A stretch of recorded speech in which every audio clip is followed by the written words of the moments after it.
Did you know, Holiday Edition, that there is a town in Norway that sits in the shadow of a mountain and receives little to no sunlight, especially during the winter? In fact, in 1913, the town's founder came up with an idea to use mirrors to reflect the sunlight down into the little village, though the idea wasn't implemented for another 100 years. And the beam of light is more like a spotlight you would see on the stage. Welcome to the Lore of the South.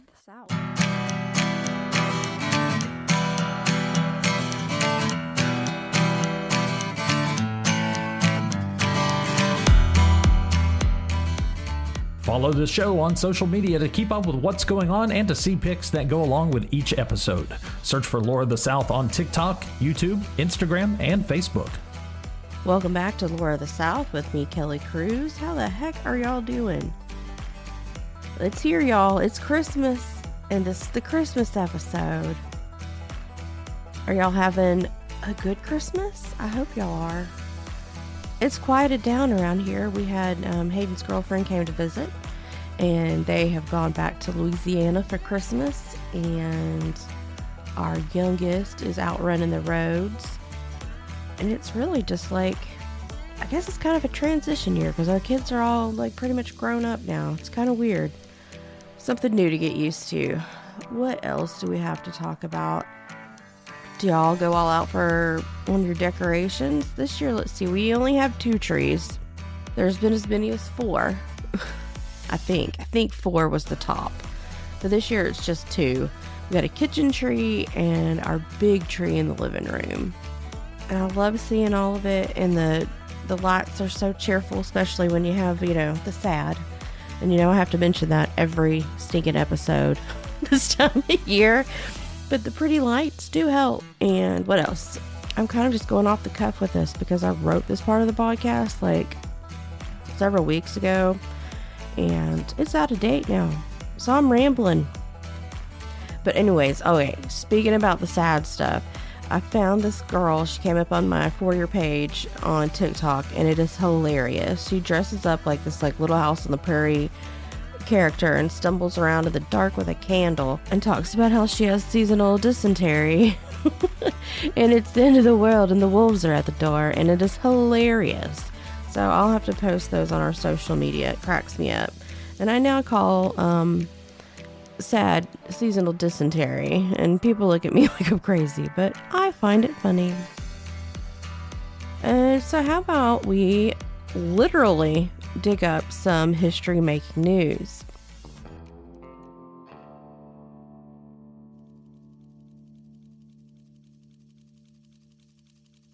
It's ancient worms, and this comes from back in July from CNN. Scientists dig up and revive 46,000-year-old roundworms from the Siberian permafrost. The permafrost has been in a constant state of defrost, at least since they started tracking it in the mid-1970s. It's estimated that 40% of the permafrost will be gone by the end of this century.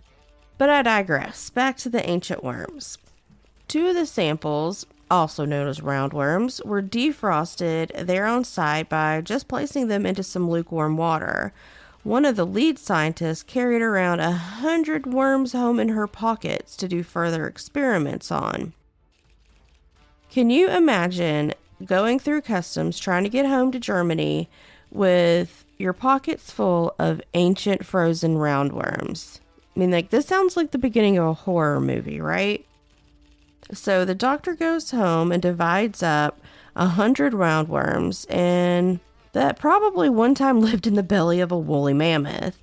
So she brought them home to Germany to revive them and study them. They found that they are an altogether new, or y'all remember this word, novel species. And one last thing, y'all, please Germany, don't let the dino worms escape. Okay, so maybe that story wasn't very Christmassy or Yule-like, but it was definitely cold weather related. So now on to today's episode, and it's a field trip episode. This time to Scotland, to a castle that has it all. There's a nearby loch monster, a curse, ghosts, a disfigured heir that had been locked away in a tower. Shakespeare's Macbeth was based on the happenings at the castle. Welcome to episode 78, Glamis Castle.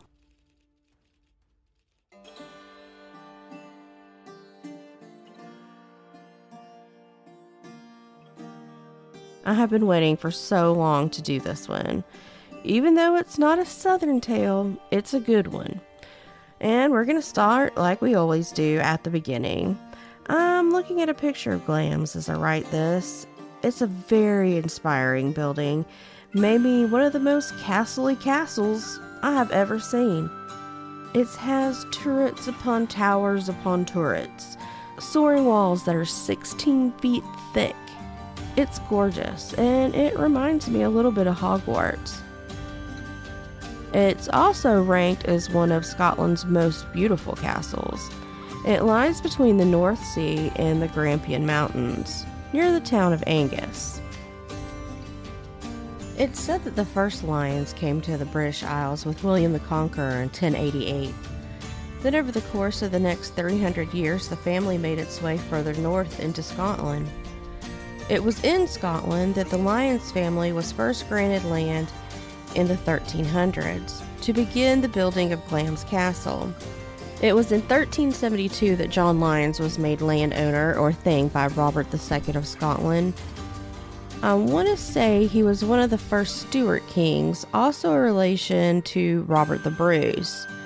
King Robert would also marry one of his daughters to John Lyons, giving every heir after this marriage royal blood. And y'all, this was during the time that Scotland was fighting for freedom from England. Think William Wallace, Edward Longshanks, that time period.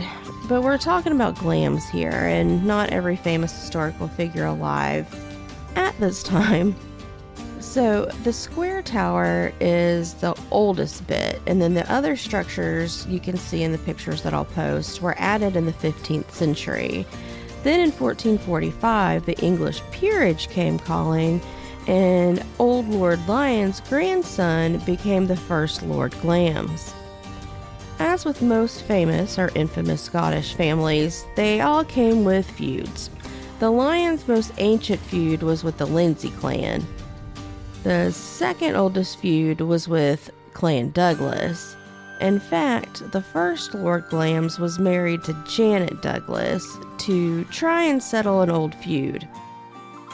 Then Janet was accused of poisoning the Lord, but more on that later. The Lyons family will always be intertwined with that of the royal family, meaning the British royal family.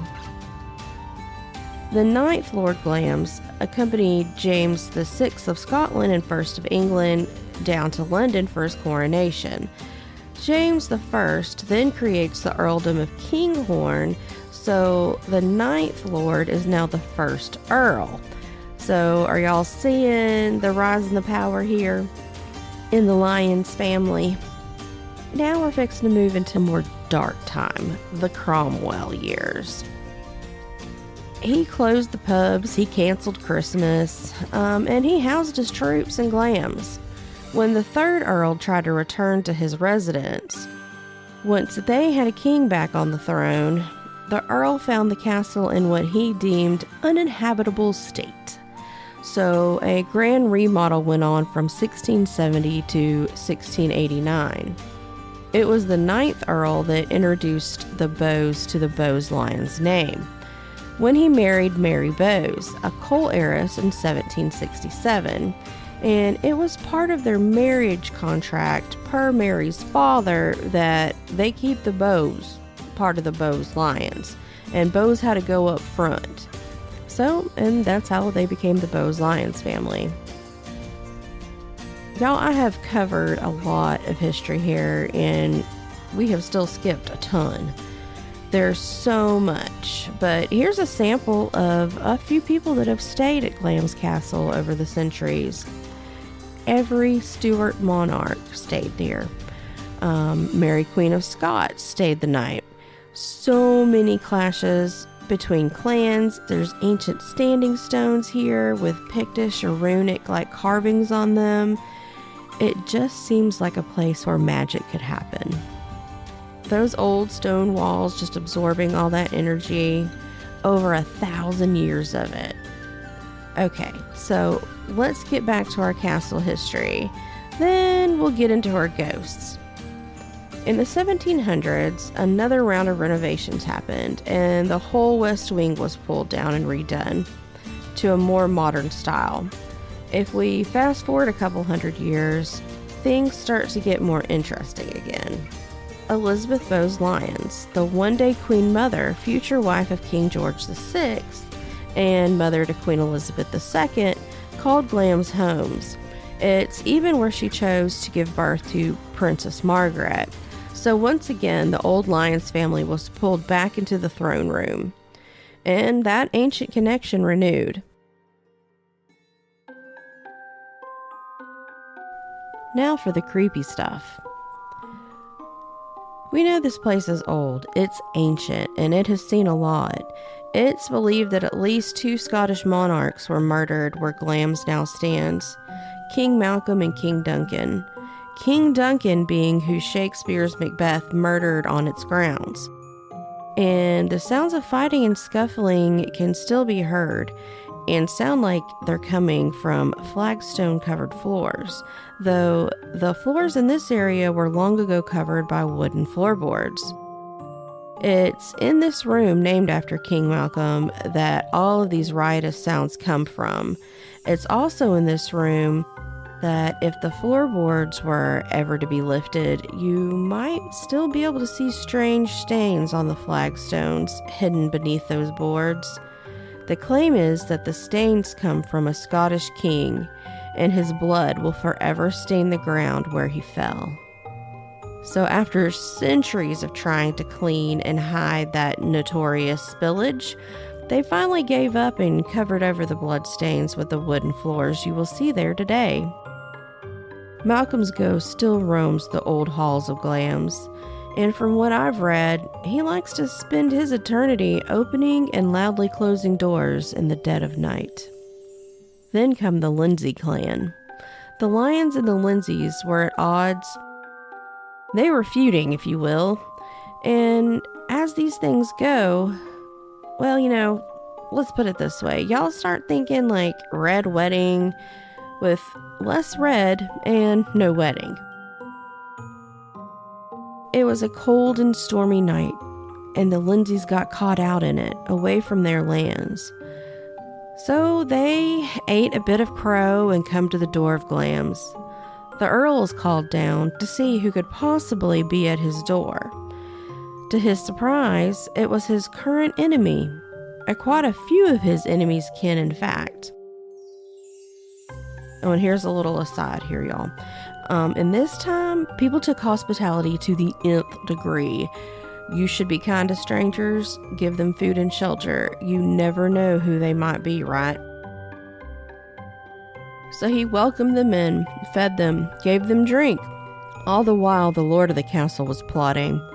Once the Lindsays had had their fill, the Earl escorted the opposing clan leaders to a disused part of the castle, a part with a room, with walls, and a Scotch oak door so thick barely any sound passed through. The Earl showed them to their accommodations, grinned lightly, and swung the door shut on a room full of Lindsays. He barred the door and left the men to starve.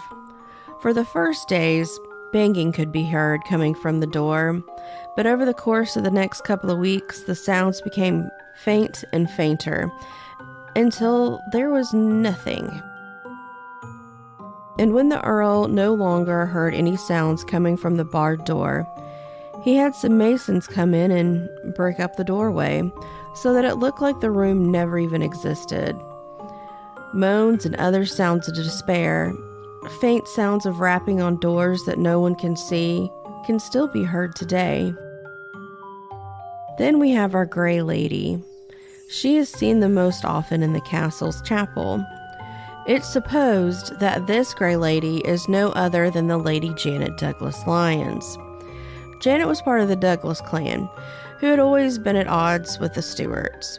But the Stuarts were in power, and Lord Glamis was one of the king's men. Remember, he escorted James down to London to take the throne and all that. But James had been held captive by some of the Douglases as a child, so in an act of revenge against the clan, Lady Janet was accused of trying to poison her husband.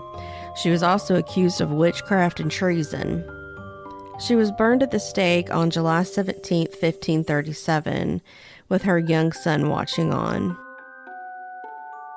Lady Janet, or the Grey Lady, is probably the most famous of the apparitions, for she is the one that's seen the most often. On one occasion, a Beausoleil's cousin was in the chapel playing the organ there, when she felt as though she wasn't alone in the room. She paused her playing and turned on her stool and saw a woman dressed all in gray. The organ player even commented on how fine the dress was, even if it seemed to be a bit outdated. She said the Grey Lady seemed to be as solid as anyone alive, so she turned back to her playing. When she finished her song, she turned back towards the woman once again, and as the sun broke through the clouds and shone through the window, the woman became translucent and slowly faded from sight. And our organist just so happened to be the Dowager Countess of Granville. The second most famous sighting was a bit more recent, but also in the chapel, and witnessed by the 16th Earl. Our Earl was in the chapel admiring the artwork in the room, when he noticed a woman in gray kneeling to pray. As he turned to leave, so as not to disturb the devout lady, she simply dematerialized right before his eyes.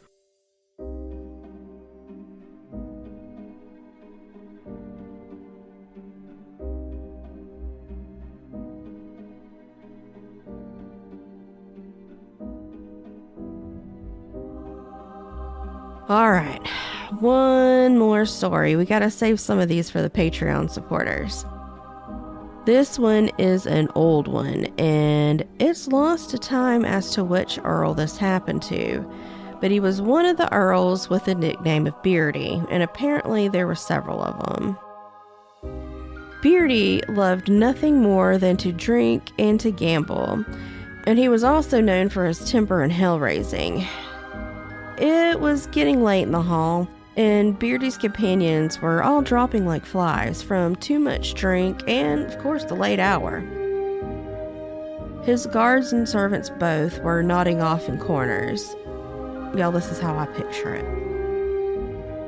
The fire's dying down in its hearth. Beardy grumbles.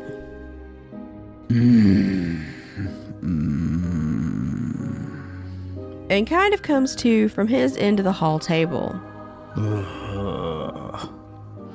More wine. And demands another round of games. Everyone in the hall remains silent. Those who wake plead and beg for permission to retire. Earl Beardy was enraged. He flipped a flagon and stormed from the hall to his room.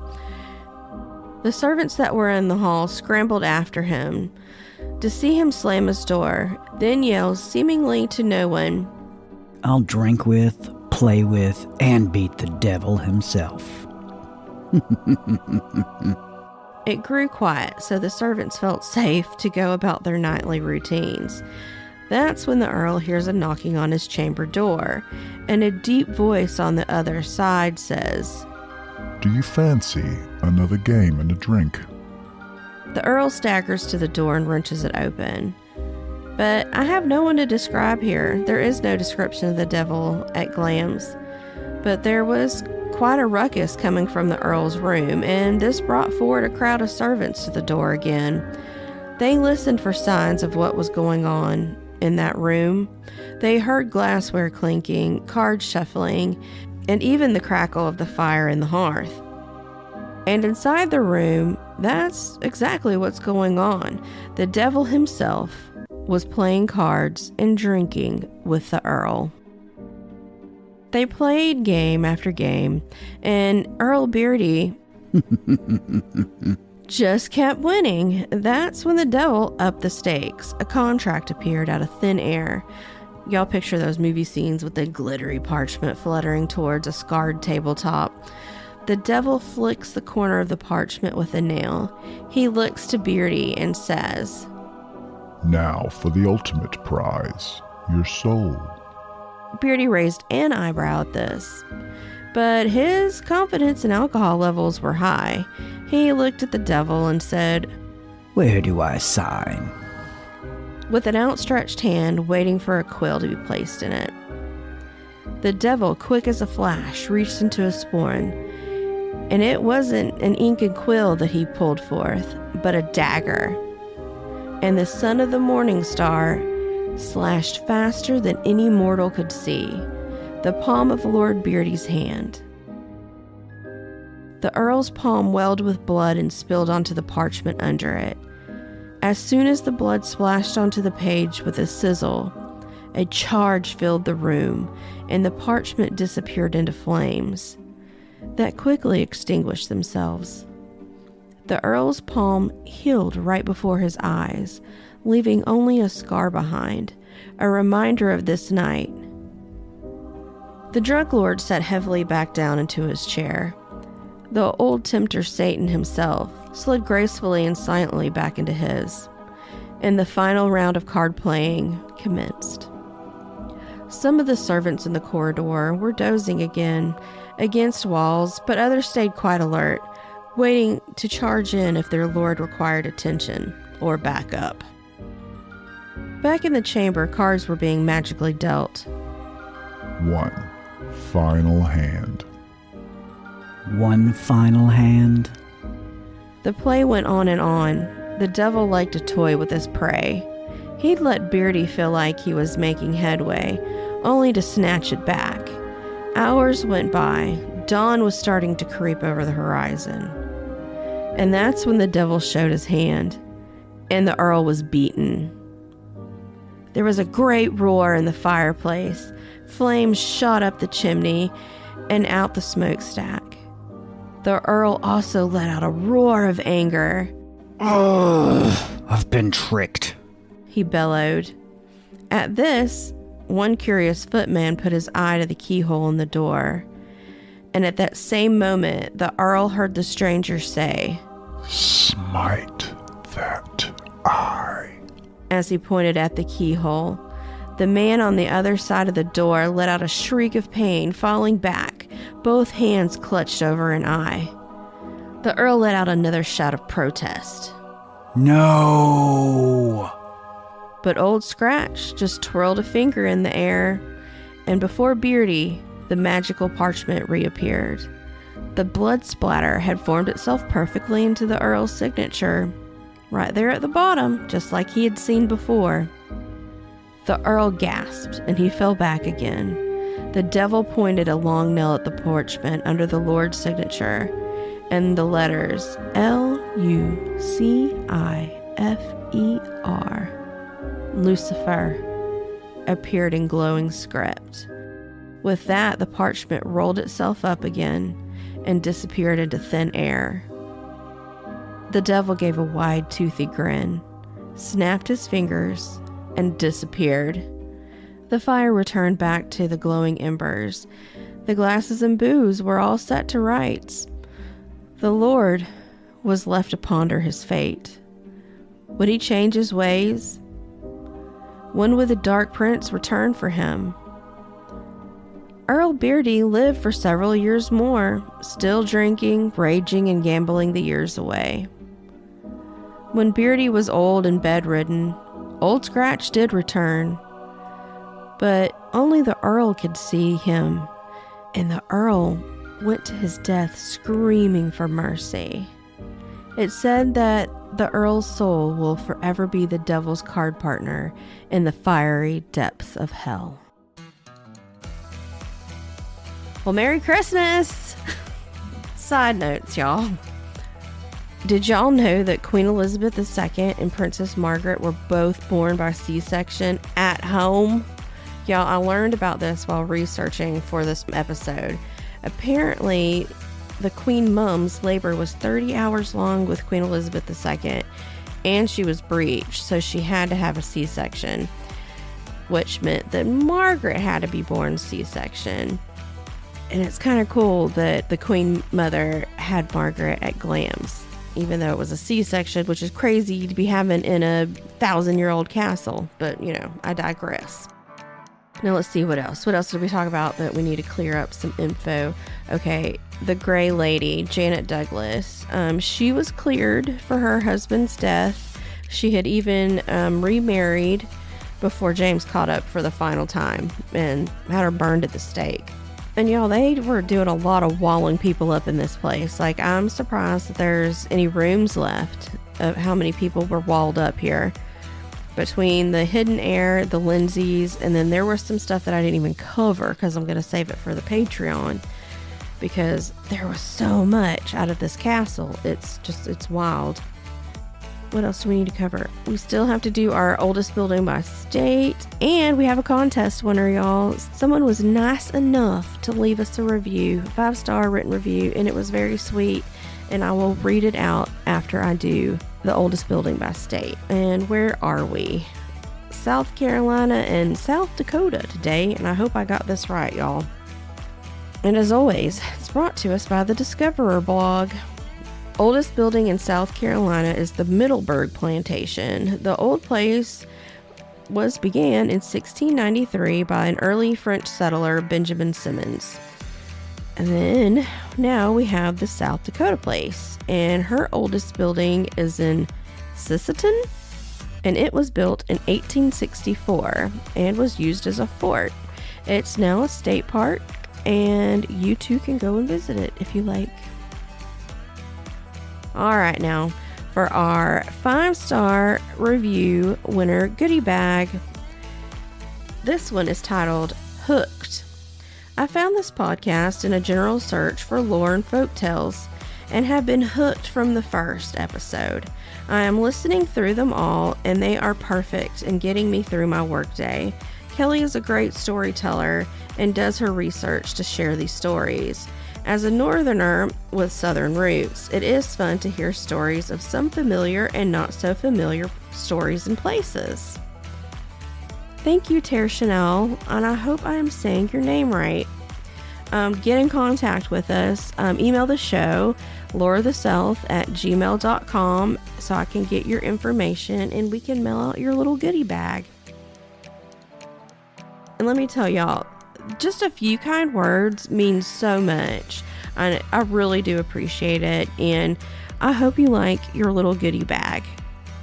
Thank you again, Tara. So there was a couple of things that I forgot to talk about or mention at the head of the show, so I guess I'll mention them now. Mom and I did go to Casadega. We had a great time. It was just the neatest place. It's the coolest feeling. You're like in this little tiny little community built like on a crossroads, and I'm really not going to say too much more about it because I'm going to do a podcast on it. I just wanted y'all to know that it ain't just a very neat place. It just had, and yeah, I do a podcast, y'all, that's like wee woo, and I tell ghost stories and talk about aliens and Bigfoots and cryptids and, you know, all that kind of, and a lot of history. Y'all know spooky history is my favorite. But I'm really not a very wee-woo person.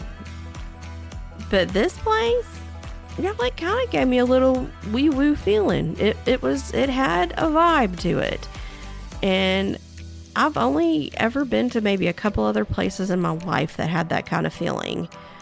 But if you're ever just curious, if you just want to, you know, go and pay and have someone read your palm just for the experience of it, it's great. And the little restaurant there is pretty daggum good. A little pricey, but it was super tasty, and everyone is super friendly. They have a bookstore, every kind of crystal you can think of, and the people there can tell you what every single one of them does. But it was a great experience, and one I'd like to repeat. I'd like to take producer Mike down there just to get his thoughts on it, because he's even more stoic person than I am. So I'd like to see if he got any of like the heebie-jeebie, woo-woo feelings there. But thank you all so much for listening and for being here with us for another year. This was our 3rd year. December was our birthday month. I don't even know if we even mentioned it, but yeah, this is year 3. And we appreciate everybody for listening. Merry Christmas, Happy Holidays, and all of that. And we'll talk to y'all in the new year. Search for Lore of the South on TikTok, YouTube, Instagram, and Facebook. Stay tuned for a preview of our latest Patreon episode. Man, they didn't trust the glue on this packaging at all, did they? No. This was kind of a Christmas present, but I figured once we started talking about this, that this would be a good idea to... I see a belt buckle. I see a beard. There's a gnome face in here. Did you find the book that I've been talking about on like all of the podcasts? Yes. And you know what's funny about this book is my mom has had a copy of that as long as I can remember. So as soon as you said something about that, I knew exactly what book it was. It doesn't what the little people do not want me to have this book, you guys. And it's hardback. Thank you, babe. You're welcome, babe. I'm really, really excited. Yeah, I had, as soon as you were talking about that, I knew my mom had the book. So I texted her and just said, hey, when you get the chance, take a picture of that. Because she had it, like, on one of her display shelves, one of the many that she has. And so a little later, she sent me the picture, and I was like, I can find this. And that's the same cover from when I was a kid. Yeah, this is it. This is the book. I swear I had it. Yeah, it goes over all of the different kinds of little people, fae folk, everything from like where they choose to live and it's got naughty pictures of gnomes in here. Did not remember that part. Y'all, I done saw some gnome tatas. Yeah, I don't remember that either. I don't remember that. Gnomes Mom have... must have brushed past that page while we were reading about what kind of gnomes there are and how they help forest creatures. Yeah. The gnomes have been around me and my family as long as I can remember, because Mom even collected gnomes. I can't remember who the guy who we have sculpture ones. A couple over on the shelf in there that she gave you last Christmas. Yeah. That's cool. But at one point, like, we literally had our entire like fireplace was covered in these things, and my mom and stepdad at the time collected them. Well, and to explain, your mother's family are Norwegian. Like they've only been in this country a couple hundred years, maybe. Yeah. And they settled in, I want to say Minnesota, but it was like that big influx of like Norwegian farmers and engineers and things that came in that her family was part of. And, but yeah, so I mean, like, that's a big thing in that culture, or fae folk, and I mean, well, look at Iceland. You know, I mean, like, they move whole freeways and highways and interstates because of the little people. Right. And it's nice to have, like, you know, little creatures like that, because most of these stories are all about, like the next one that we're about to talk about, or the Wendigo. They're always like scared, you know. And then these little guys are always like semi-happy and helpful for the most part, you know. Hopefully it'll help with some research. Well, and this is interesting. I mean, like, I'm just reading the jacket right now, and like, that's interesting. Like, some of this stuff comes from The Hobbit, some of it's from Disney, some of it's from Norman Rockwell. So it's a combination of all of these different things together. Yeah. And I'm thinking it was like the anniversary of this book or something too. Oh, it was originally published the year you were born. If you loved what you heard, check out the Patreon page for exclusive content by searching for The Lore of the South on patreon.com.